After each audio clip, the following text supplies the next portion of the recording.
A prosperidade financeira é uma das características mais admiradas em relação ao povo judeu. Ao longo da história, os judeus se destacaram por sua capacidade de geração de renda, criação de patrimônio e uma grande habilidade empreendedora em todos os lugares onde estiveram. Ainda que tenham sofrido com vários problemas e tenham lidado com preconceito ao longo do tempo, os judeus continuaram prosperando financeiramente, mesmo nos cenários mais adversos. Prova disso é o fato de que há estudos que afirmam que boa parte da riqueza mundial está nas mãos de judeus, ainda que eles sejam apenas 0,2% da sociedade.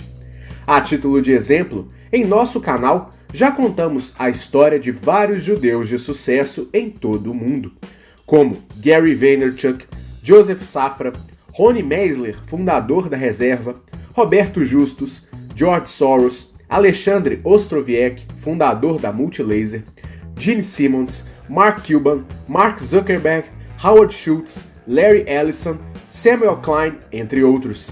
Dentre os bilionários mundiais também estão Sheldon Adelson, Michael Bloomberg, Michael Dell e os fundadores do Google, Sergey Brin e Larry Page. Outro célebre empreendedor judeu é Silvio Santos, que também não esconde sua fé. Por conta disso, há muita curiosidade sobre como funciona a mentalidade do povo judeu e qual é o grande segredo da prosperidade judaica. Para responder a este anseio, foram realizados vários estudos sobre o povo judeu e quais são suas práticas. E neste vídeo, vamos compartilhar uma série de fatos e características que consolidam os segredos da prosperidade judaica. Então, vamos a eles. Número 1. Comércio, empreendedorismo. Um traço marcante da prosperidade judaica é uma cultura de empreendedorismo forte desde suas origens. É muito comum que as famílias judaicas tenham seus próprios negócios e, em especial, comércios. Essa característica mostra uma predisposição à montagem do próprio negócio.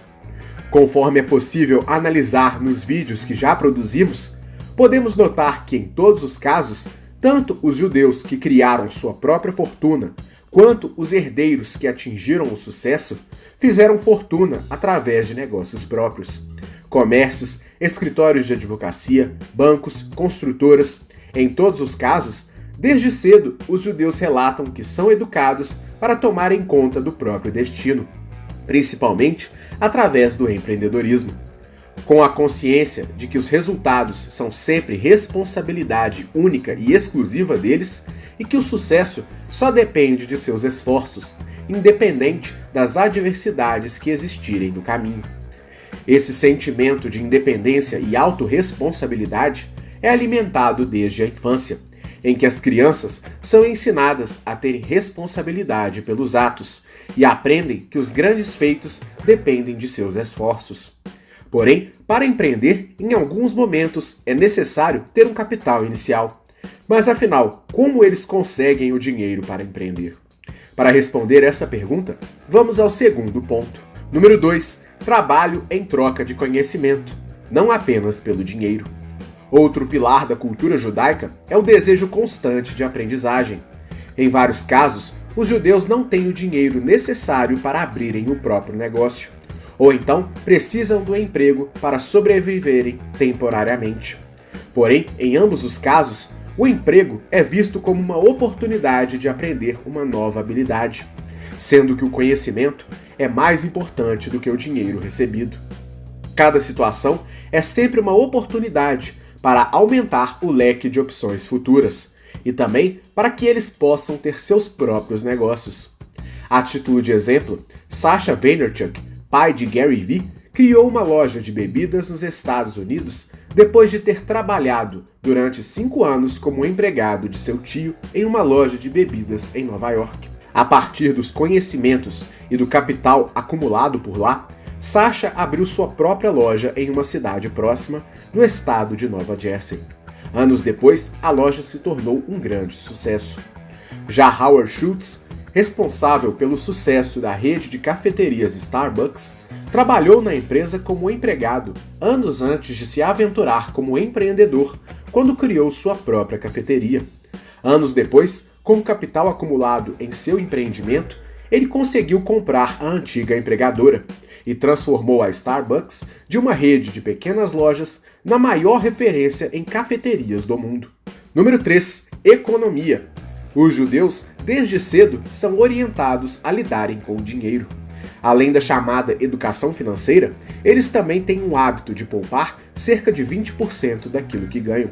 Este hábito remonta às recorrentes necessidades do povo judeu de mudar do lugar onde vivem, e também de uma série de problemas que enfrentam por preconceito de outras pessoas e religiões. A ideia de poupar também é importante para garantir um futuro melhor e permitir também a abertura ou a criação de um negócio próprio. A título de exemplo, vários judeus construíram seu sucesso a partir da economia constante de seus próprios ganhos, com o intuito de reinvesti-los para tornar seus próprios negócios ainda maiores.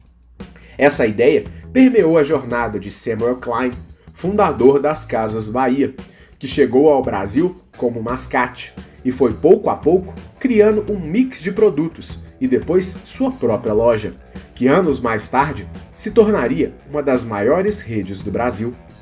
Nessa mesma linha, Silvio Santos conseguiu deixar a pobreza, começando como camelô e crescendo seus negócios para a venda de bebidas, alimentos e depois através da venda de publicidade de seus programas de TV e através do Baú da Felicidade, empreendimento que foi resgatado com as economias de toda uma vida de trabalho duro desde a juventude e que pavimentou seu sucesso bilionário. Há também uma cultura muito forte de investimentos financeiros. Historicamente, há um boato de que os judeus gostam bastante de investir em ouro, dado a solidez do investimento. De todo modo, os judeus têm uma forte presença no mercado financeiro desde os tempos mais antigos, e este comportamento é replicado até hoje, como por exemplo com a família Safra no Brasil e no mundo com a família Rothschild e o investidor George Soros.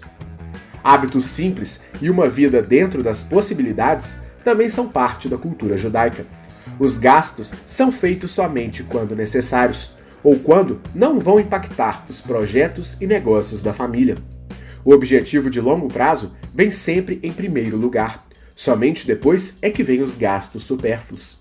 O único gasto relevante que normalmente é aceito é quando o assunto é educação.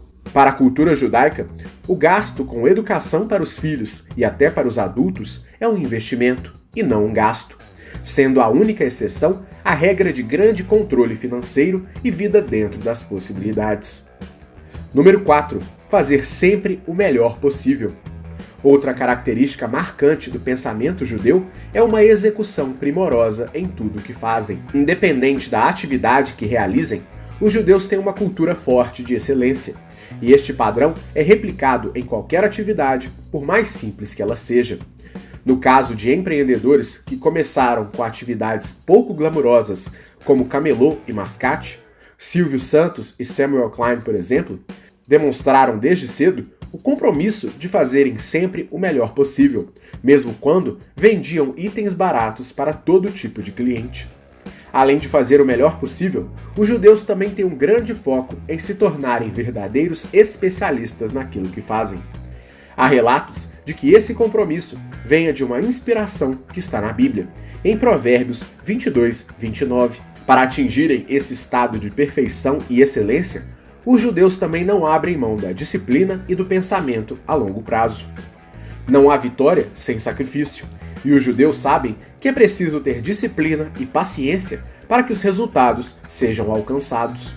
Seja para se tornar um especialista ou para atingir a excelência naquilo que fazem, somente a disciplina de um trabalho bem feito, dia após dia, ao longo do tempo, será o caminho para a conquista dos objetivos. Prova desta disciplina e desta excelência entre os judeus é o fato de que entre os 700 ganhadores do Prêmio Nobel, 152 são judeus, ainda que o povo judeu seja apenas 0,2% da população mundial.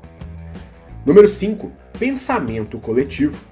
Um traço marcante do povo judeu é a aglomeração de seus membros em torno de um mesmo núcleo, formando uma espécie de comunidade. Independente do país ou cidade em que estejam, de forma recorrente, os judeus tendem a se unir em torno de um mesmo grupo. Neste grupo, todos os membros têm um espírito cooperativo muito grande e um forte senso de coletividade. Popularmente, essa característica é conhecida como o jargão de que um judeu ajuda o outro, o que, a grosso modo, pode resumir o sentido deste tópico. Além de fazerem negócios entre si, é comum que a comunidade judaica abra portas para outros judeus que precisam de ajuda. Talvez por serem grupos pequenos espalhados ao redor do mundo, ou por terem uma cultura de autoajuda em virtude das dificuldades históricas que enfrentaram. É normal que os judeus se ajudem de forma mútua. Essa ideia é representada principalmente por dois conceitos da cultura judaica: o tzedakah, que pode ser traduzido como justiça social, que representa uma espécie de obrigação em que todo judeu deve ajudar outro judeu necessitado. Esta ajuda pode ser anônima, mas em sua forma considerada mais elevada, tem como conceito a ideia de que se deve ensinar a pescar e não dar o peixe ao necessitado. Essa forma mais elevada vai ao encontro da ideia de que, ainda que os judeus se ajudem entre si, cabe a cada um a responsabilidade por seu futuro e a necessidade de trilhar o próprio caminho, para que no futuro aquele que foi ajudado também possa ajudar outros. Outro conceito importante é o mitzvah, que é a caridade propriamente dita, sendo importante mais especificamente para aqueles que realmente passam necessidades. Uma prova desta ajuda mútua foi relatada por Roberto Justus em seu livro Construindo uma Vida. Na obra, ele revela que um dos seus primeiros grandes contratos como publicitário foi conseguido em decorrência de uma amizade que existia entre sua família judaica e a família Brett, também judaica. Na época, André Brett, então dono da Vila Romana, empresa importante no mercado da moda, estava trazendo para o Brasil a marca internacional Calvin Klein e conferiu a Justus a oportunidade de apresentar seu trabalho como publicitário através da marca americana. O contrato foi o cartão de visitas de Justus dentro do mundo da publicidade, sendo importante para que ele se tornasse um publicitário de enorme sucesso. A amizade entre as famílias surgiu principalmente pelo fato da família Brett ter imigrado para o Brasil na mesma época em que a família Justus. Janus Justus, pai de Roberto, ajudou a família a se estabelecer no Brasil, e desde então foi criada uma amizade entre as partes. Curiosamente, o estilista Calvin Klein também tem ascendência judaica. Esse senso comum de coletividade também vai além.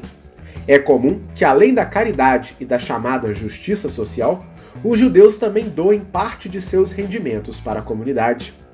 A atividade é vista como uma forma de dignificar o dinheiro ganho e também como uma maneira de retribuir à coletividade o sucesso obtido. Por conta disso, é normal que existam grandes obras feitas por judeus para a comunidade judaica, tanto em suas cidades quanto no Estado de Israel. Em sentido amplo, há a ideia de que generosidade gera retorno. Em paralelo, essa ideia de senso coletivo e ajuda mútua vai de encontro ao conceito de mastermind trazido por Napoleon Hill em seus livros. A reunião de mentes em torno de um objetivo, que é capaz de produzir resultados extraordinários, muito maiores do que se os indivíduos atuassem separadamente.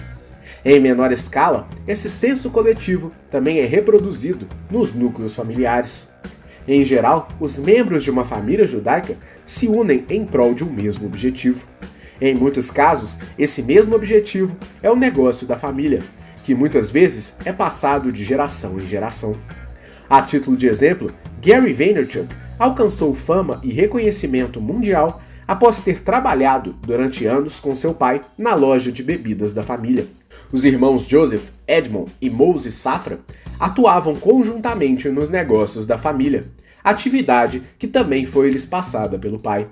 Número 6. Humildade para aprender e ouvir repreensões. Além de agarrarem as oportunidades para aprenderem, o povo judeu também tem como cultura a humildade para aprender com outros membros mais experientes e, porventura, também ouvir suas repreensões. Essa ideia de aprender com os mais velhos vai diretamente à ideia de ter um mentor, alguém com quem aprender o que é certo a se fazer. Esse aprendizado é baseado em obediência e humildade para aprender. Boa parte desta ideia faz com que a cultura mantenha suas bases milenares. Além de aprenderem com os mais experientes e os mais bem-sucedidos, os judeus são ensinados a lidar positivamente com a crítica e a repreensão, sendo sempre uma oportunidade para continuar de forma disciplinada o trabalho, procurando sempre fazer o melhor onde quer que estejam. Por conta disso, lidar com a repreensão é algo natural e faz parte de uma ideia de que cada um tem sempre que controlar o próprio ego. Isso inclui não se deslumbrar com seus próprios feitos e também saber ouvir as repreensões de outros membros da comunidade. Número 7. Zelam por sua reputação. Tão importante quanto seus feitos é a maneira como cada judeu é visto na sociedade. Na cultura judaica, o nome é sinônimo de credibilidade. Portanto, é importante zelar pela sua própria reputação. A reputação é o elemento que poderá ser responsável pela maneira como o judeu é visto no mundo, e também vai orientar a forma como o mundo irá se relacionar com ele. Logo, todo o esforço deve ser feito para que o nome de um judeu seja sempre associado à credibilidade e qualidade, para que o sucesso venha a seu encontro. Número 8. O triângulo da prosperidade. Muitas pessoas atribuem o sucesso do povo judeu a uma espécie de predestinação divina, ou pelo fato de o povo judeu ser descendente de Abraão. Porém, segundo o rabino e empreendedor Dor Leon Attar, o segredo dos judeus começa pela ideia de que existe uma espécie de triângulo da prosperidade, que contém os 3 pilares essenciais para o sucesso. Esse triângulo é relatado no livro O Segredo da Prosperidade Judaica, também de Dor Leon Attar. Neste triângulo, o primeiro pilar é o equilíbrio emocional e físico, o segundo é o equilíbrio financeiro, e o terceiro é o fato de o povo judeu viver o seu propósito de vida. Mas, afinal de contas, como seguir os ensinamentos desse triângulo e aplicá-los em nossa vida? Primeiro, vamos trabalhar o equilíbrio emocional. O primeiro ensinamento sobre este pilar é saber que somos guiados essencialmente pelas nossas emoções, e saber lidar com elas é extremamente importante. Sentimentos comuns podem nos fazer perder o foco em relação àquilo que queremos, ou até mesmo fazer com que venhamos a nos desviar do caminho da prosperidade. Para se ter ideia, sentimentos como luxúria, raiva e inveja podem ser decisivos para nos tirar totalmente do caminho do sucesso financeiro. No caso da luxúria, é normal que queremos ter tudo o que está disponível no planeta. O carro do ano, as viagens da moda, as roupas mais caras ou as joias mais brilhantes. Porém, devemos pensar, qual é o custo disto? Será que o fato de estarmos vivendo estas experiências agora não está tirando as chances de termos muito mais riquezas em um futuro próximo? Será que fazer uma dívida para ter um carro importado novo não vai tirar o dinheiro que eu poderia usar para adquirir um ativo que coloque dinheiro no meu bolso? Outro sentimento importante é a inveja, que nada mais é do que querer ter o que o outro tem. Aquela vontade de ter um carro tão novo quanto o do vizinho, de viajar para onde os amigos estão viajando. Todas essas vontades provocam ações que muitas vezes são precipitadas. Será que precisamos realizar esse gasto? Será que precisamos fazer este gasto agora? Na mesma linha, a raiva é outro sentimento importante. A raiva nada mais é do que a perda do controle emocional. Quantas vezes nos deixamos levar por ela e tomamos atitudes que nos arrependemos? Quantas vezes perdemos oportunidades porque estávamos com raiva? Quantas vezes estamos mais preocupados em provar algo para alguém do que fazer o que é certo?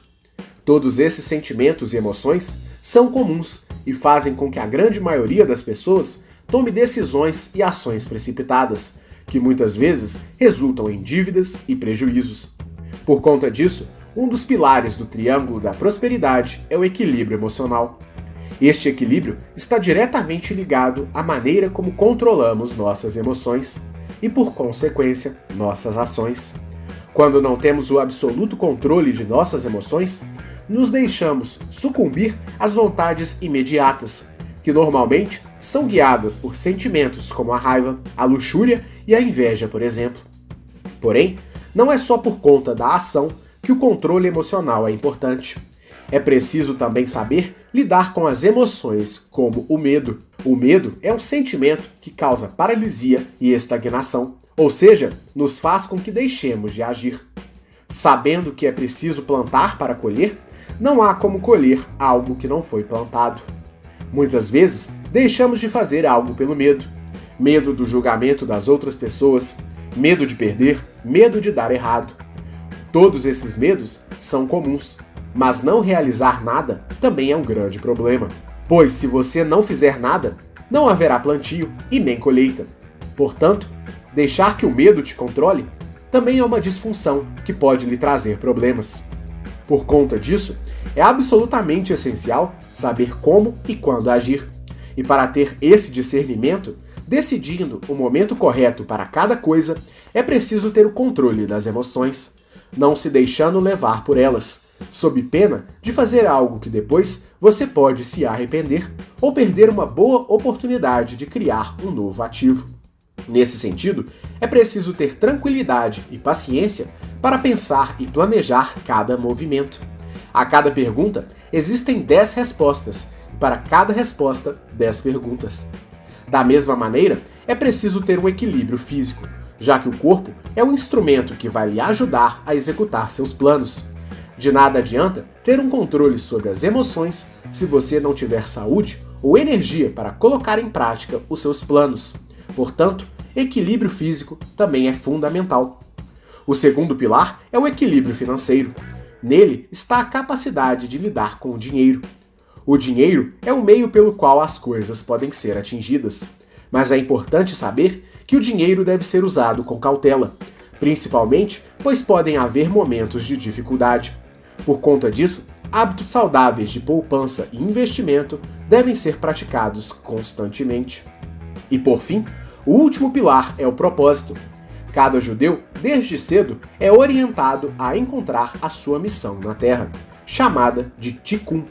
Ao entender qual é a sua missão, o judeu é orientado a trabalhar arduamente para atingi-la, através de vários hábitos já comentados, como disciplina, planejamento, humildade, economia, entre outros.